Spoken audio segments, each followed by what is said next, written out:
Thanks everyone for joining me. This is April with your Florida Travel Guide. I'm having more travel conversations. I love sharing solo travelers tips and places they love to go and just destinations in general. So Meredith is joining me from Chicagoland today. So hey. Hey, thanks for having me. So yeah. So your blog is GlobeTrotGal, which I love the name that you picked. It's short, it's simple. When did you kind of start your whole traveling solo adventures? Well, a really long time ago, and it was a disaster. So I didn't travel solo for a long time after that. When I was in college, I did a semester abroad in London and went up to Scotland by myself, and got bored after about 3 days. And Oh like, no. so, well, I had also started dating this guy. So, Yeah. so cut my trip short, went back to London, and I was like, I don't think the solo travel thing is for me. So fast forward to many, many, many years later when I was a unhappy big law lawyer. In 2018, I went on a trip. It wasn't actually solo. It was with my brother and my aunt and uncle to Switzerland. 'Cause my Oh, aunt is Swiss, and it was just such an amazing place. And I said, what am I waiting for? There's no guarantee I'm going to be able to do this when I retire. Like, why am I waiting for like the right person to travel with? right. What's stopping me? I want to do this. And so that sort of set me off, and I've been to, or I don't even know, I should do the country count. I've been to 29 countries. I know that, but 29? That's yeah. really great. Oh my gosh. Um, but I don't know how many since a lot, I guess since 2018. I'll just put it that way. Yeah. And a lot solo then. Yes. Yeah. I've done, I would say like 80% of my travel has been solo. So what are some of the pros about going solo, would you say? Oh, just autonomy. Um, I'm actually planning it. My brother and I are going to Germany in October. Oh, And even just that, I'm like, oh, I have to check with somebody else before I reserve a hotel, or like, oh, I have to check with somebody else before I figure out how many days I want to stay here. Fortunately, he's pretty easy and he lets me do most of the travel planning anyway. Um, but I definitely notice when I'm on trips with other people that sometimes I'm like, like I just, like I'll do it because they want to do it, but I don't really want to do it. And then it's kind of a relief when you don't have to take anybody else into consideration. It's that's very selfish, true. but it's Yeah. not. Yeah, that is true. I love the travel planning piece too. So it's hard sometimes to find people that will 100% trust you to just like, yeah, Yeah. plan the trip and you just come along and it's still kind of my trip. Right, right, exactly. Yeah, and that was something like I was actually just in Paris with some friends from Chicago. I That was my fifth trip to Paris, so I've been there a lot. I've done all the big stuff, but like, there's other stuff I kind of wanted to do, but they had never been there, and I honestly, even though we live in the same city, we don't see each other enough. So I wanted to hang out with them. So that was sort of like oh wait, like I have to check with four other people to see if they want to do this thing. Um, One of those situations. And it's lovely to travel with other people too, because sharing that experience is, a big part of travel, I Right. think. Yeah. Um, but that to me is not the most important thing anymore. It's mostly just being there and doing it. And if doing it solo is the way I have to do it, I will do it. Yeah. So what are some do you have destinations that you recommend for women taking their first solo trip? Because I think for women, we still, I mean, I'll just say, I think we still have to be a little cautious. Certain countries, they don't view, American women the same, I'll be honest. And so there is a little hesitation, I think, for American women, especially to kind of still go out there on their own, especially once you get past college, let's say. When we're Yeah, college, we're like young and crazy and we'll right. we'll go do anything. We don't think about the consequences, but Ooh. That is for sure. But yeah, so I think I primarily focus on European travel, and I think, if you're really concerned about safety, I think probably like the Nordic countries, and cities. Well, let me back up.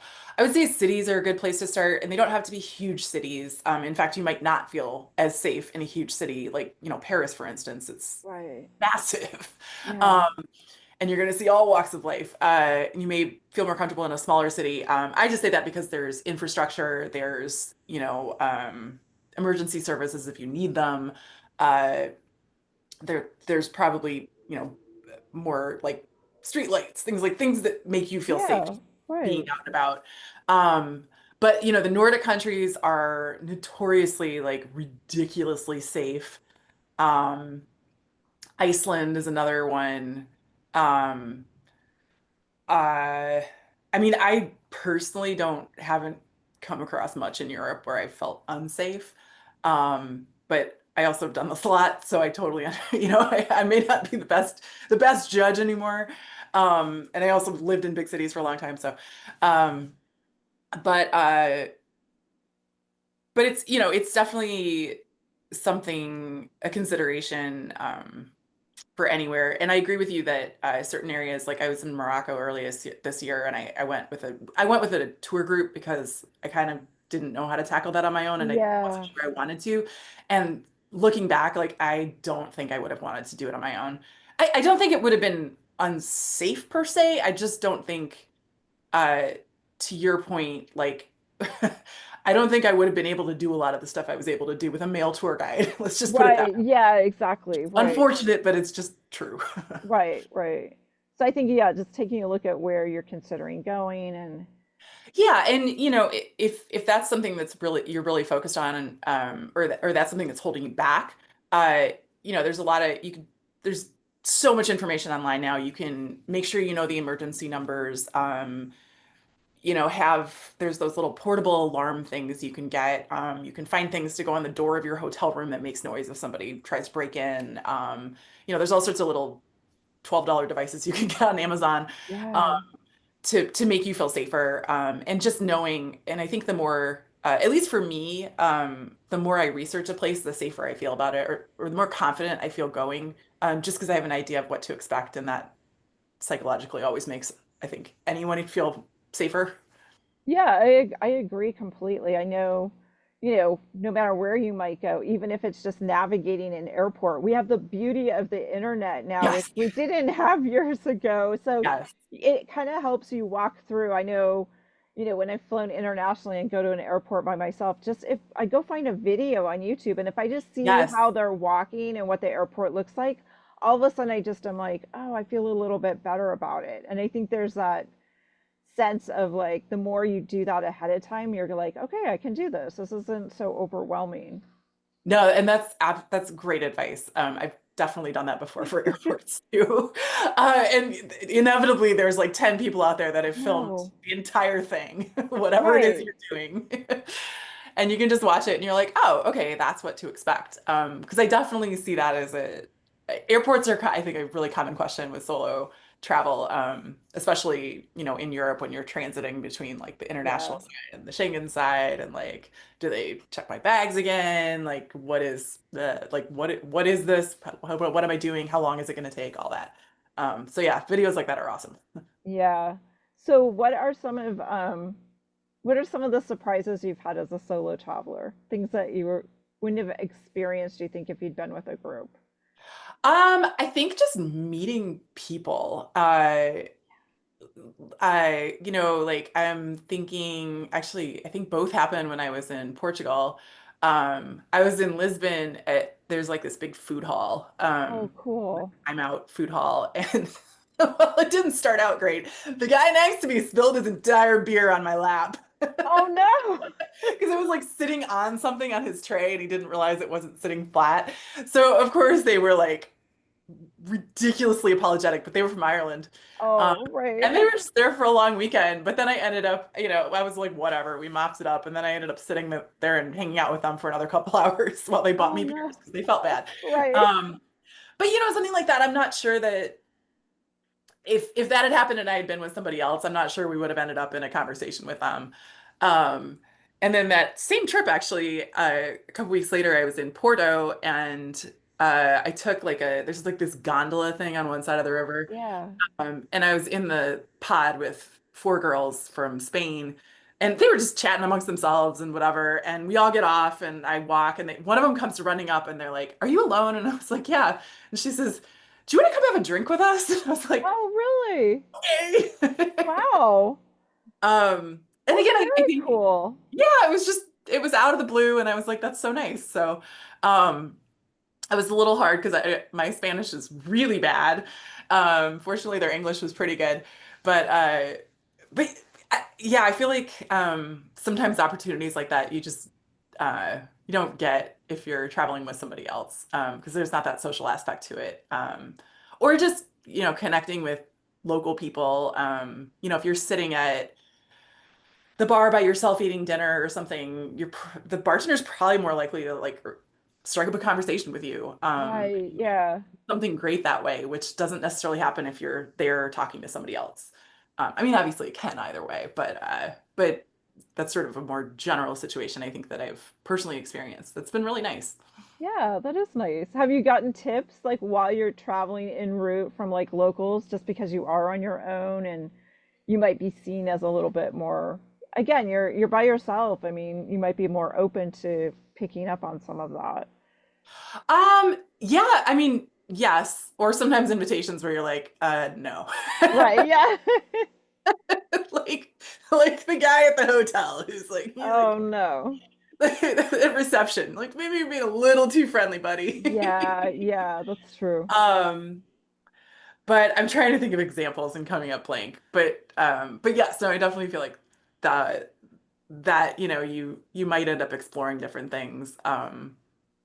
And also you're I mean, I guess it depends how you plan your own trips. If you pack them full, then you may not have time to go off exploring something else. But that's something else I really like too, is like, oh, look at that interesting little thing down that Mhm. alleyway.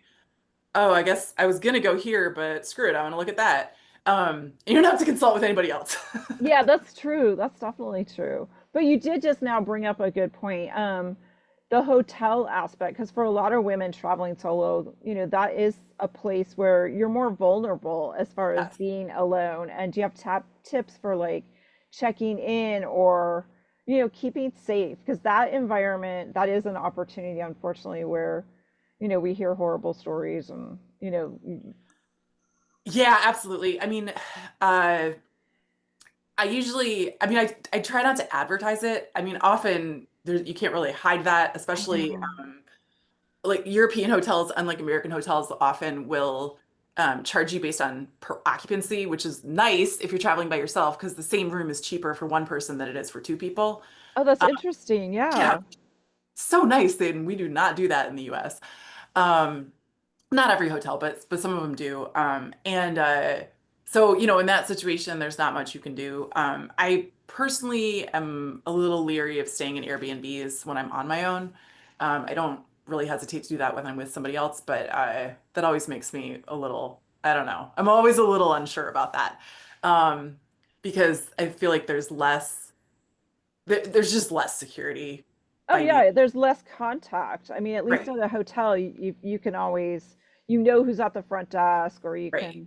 you see people around. There's people coming and going. It is more trafficked that way. That Right. like Like you don't know who has the keys to the Airbnb. yeah, right. And Um, that's but true. the hotel, I guess, in the room, depending on your risk averseness or concern about safety, there's those device type things I mentioned earlier. Like there's something that looks like a doorstop. Oh That's yeah, just, yeah, it's an alarm, and you just put it under the door, and if somebody tries to open it, it's gonna go off. Um, so things like that, if you're really concerned about safety in the room, always lock the deadbolt, lock the chain, or whatever thing yeah, you have. Um, in terms of the rest of the hotel, I usually, if I was sitting at the bar at a hotel and I was by myself, I may not, and somebody started talking to me, I may like imply that my friend was coming back later, which, isn't true, but, you just never, especially in that space, like you mentioned, yeah. um, Right, you don't want to advertise to another guy who's staying at the hotel that you're by on your own if you don't know who they are and they're, I right, don't know, potentially sketchy. right. Um, trying to think what else. Sometimes if they just give me two key cards I'll just be like, oh yeah, two is great. Like draw your own conclusions. Um, Right. Yeah, that's true. so I think just, it's hard, but like just minimizing the advertising of your staying alone, I guess, isn't very specific advice, but that's the best I got. No, I think it is. I think it is smart. And just being, I think like anywhere, just being, aware. And I think for a lot of us, if you already live in a metropolitan area in the United States, we've probably already got a lot of tips. We're probably a little more aware, I think, than we were, 10, 20 years ago. I mean, you're Yeah, just generally more aware of who's around you, where you're going, what you're saying, how you're interacting at the desk, yeah. that kind of thing. So I think just always using good, good, good, solid, your sense of, if you get a weird vibe, go with your gut kind of thing. Yeah, I mean, I think that's my number one advice. And again, it sounds non-specific, I but know. like trust your gut. Like if something feels off, it probably is. And don't feel like you need to be overly nice to people because you're on your own or, um, if somebody starts talking to you and you don't want to talk to them, just walk away. Yeah. It's, it may feel rude, but it's not like if it's in your own self-interest and to your potential benefit. And do your research on where you're staying. I think ahead of time if Yes. as best you can. I mean, try, it's always, the cheapest place may not be in the best part of any town. We all kind of know that. Or, read Yeah. through the reviews and see, I always try to read some of the best reviews, and I always automatically click on like what are the worst reviews and why, Yes. what did they not like about the place? Is it the actual room? Was it the people? Was it stuff that was happening in the parking lot? What? Yeah. Oh, yeah. No, and I do the exact same thing, especially with a new city, trying to figure out where to stay. Because like you said, like if you're staying, the most expensive hotels are going to be the closest to everything, but they're going to be really expensive. Yeah. And yeah, the reviews, especially like TripAdvisor or Google reviews or whatever, I mean, they're a wealth of information. I always do the same thing and go to like the 1 star and 2 star reviews. And Yes. if they're like, oh, they didn't greet me with my Marriott status, I'm like, whatever, I write Yeah, you off. right. Right. But Exactly. if they're like, yeah, there was something like it was really loud all night outside and there was something weird going on in the parking lot, like, okay, ding, ding, ding, like, maybe do some Yeah. digging to see if this is really a place that you want to stay. Yeah, exactly. And like sometimes picking some of those mid-range hotels or inns, sometimes those are family owned. I know when I was in Spain, it's like, my I was leaving my dad for a week and he doesn't carry a cell phone. So I like made a point when I dropped him off there and I went to a T-Bex conference at that point too. Like, Oh, okay. yeah. I got to know the people that were working the hotel and I just said, you know what, I'm going to call in and check and I want you to kind of pay attention. So sometimes even just, I made sure no one else was really around at that point when I had that conversation. But it's just, getting to know sometimes if it's a smaller building, they're going to watch out for you too. True. Yeah, definitely. And I agree with you. I actually loved finding like just little locally owned boutique hotels, um, Yeah, because they do tend to be cheaper than the chains anyway, and they are a little more like they go out of their way to be a little more personable. right. And they And might even like if you are staying by yourself, you leave in the morning, you might just tell the front desk girl like, "Hey, I'm heading out for a bit, I should be back by X." That's just even a yeah, tip here. Let someone know that you went out and if I'm not back, here's my cell phone. Please, please check on me or something.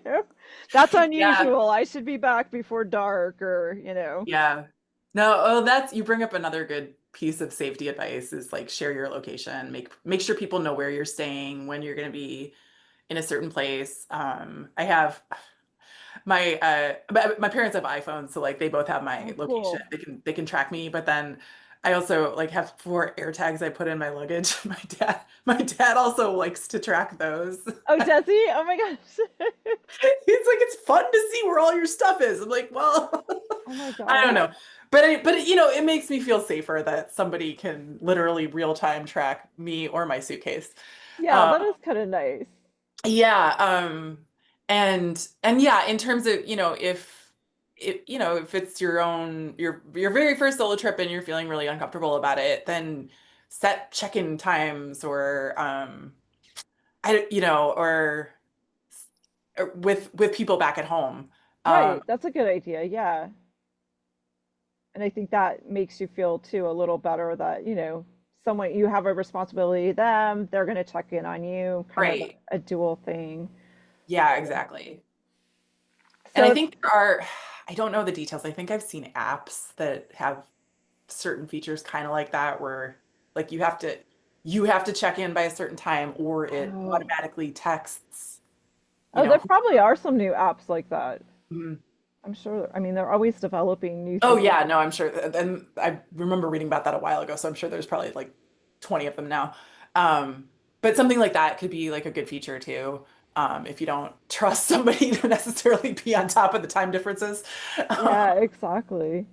So, what have been personally some of your favorite trips, Meredith, going solo? Oh gosh.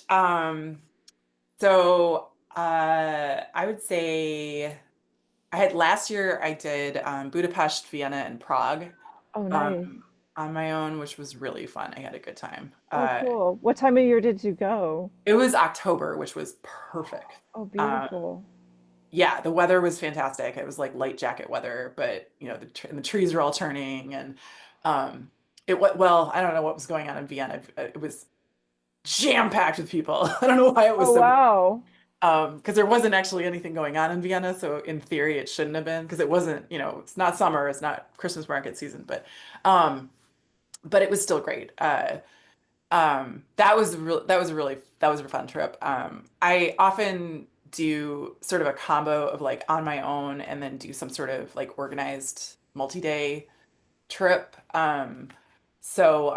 Honestly, the New Zealand trip was another standout. I Oh, did do cool. part of that was a group trip in the middle of it, on the South Island because that was logistically much easier to just have somebody else Yes. plan it and drive on the wrong side of the road. Um, for 9 days, but I spent 4 days in Queenstown and 4 days in Christchurch on my own, and until the ankle break part, which was at the very end. Oh, good. It was at the end. I know if I had to do something, the timing was great. Oh, good. Yeah. But that was really a standout trip. And uh, and that was also a place where I think people were just so friendly. Um, So that's another thing to take into account, I think, when you're especially if you're just starting out with solo travel, is like, New Zealand is far, but it's a good example of a place where people are just so darn nice Oh, um, that's cool. and helpful. And yeah, people would just like strike up conversations with me sitting next to me at restaurants. Oh, So they nice. tell me all about the local news. Right? So those are probably two of the more recent standout ones. Yeah. So what's on your future travel plans? Any places you've got planned that you're looking forward to? I know you mentioned Germany. Have you been before? Yeah, I'm going with my brother actually. We're going to Oktoberfest for a couple days in Oh my Munich. gosh. Oh wow. I don't know, we'll see. It'll be an experience. And then we're traveling around Germany for a little while and then ending up in Berlin where we have a friend who lives there. Oh fun. So who's actually German. So like she can, show us around and help us with language and all that. Yeah, exactly. Yeah, and then trying to think the next actually I don't think the next big solo trip I have is until next early next year, which is Spain, finally. Oh good, you're going to Spain finally. Yeah. Well, I've been to like Barcelona and Madrid, but this is the south of Spain where I was supposed to go when I broke my ankle. And so Oh. finally a couple years later, hopefully making that trip happen. So you're gonna go by yourself? Are you Yeah. adding it onto a biking trip like you'd originally planned or? No, I actually there's so many places I want to see that I kind of opted not. The biking trips are great, but they're you don't really spend any time in a city. It's more just like being out and about. And they always find nice hotels and like good food, but it's not so much as like Right. exploring Sevilla or Granada or like Ronda or all these cities that I want to see. So I just decided to do it on my own. Nice. Oh, that sounds so cool. Got to work on my Spanish because Right. Well, where can people find you if they have tips on, I know you share some of this on your blog, on your website, so tell people where they can find you. yeah, I'm on my website is globetrotgal.com and I guess my social media is the same except it has underscores. Globe Because I think underscore on your, I think I underscore. noticed on your site too, you have like tips for planning, all kinds of resources too for Yeah, travel. I love the planning aspect of travel. So I have some how to like budget for travel, how to put together an itinerary, how to plan a trip, that type of advice too. Perfect. Yeah. So if people want to ask you questions about some of the places you've been to, I'm sure. Oh yeah, always happy to talk travel anytime. Yeah. Well, thank you so much, Meredith. It's been a lot of fun today. Thank you. Thank you so much.